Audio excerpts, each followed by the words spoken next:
Hey, what's up, guys? So, I've got some awesome news for you today. Google's new Gemini live video and screen sharing features are finally rolling out. If you've got a Pixel 9 or a Galaxy S25, you're in luck because these features are coming straight to your device. Alright, so here's the deal. With Gemini, you can now share your phone screen or your camera feed with the AI chatbot in real time. Yep, real time. You can ask Gemini questions about what it sees, which is super helpful for troubleshooting, brainstorming, or just getting some visual feedback. But wait, there's more.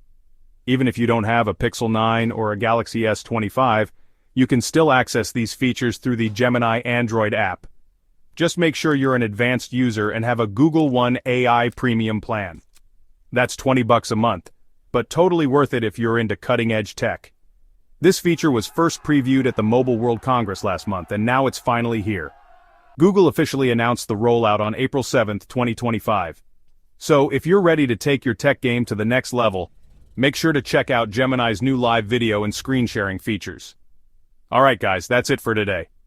Hit that like button if you found this helpful, and don't forget to subscribe for more tech updates. Thanks for watching.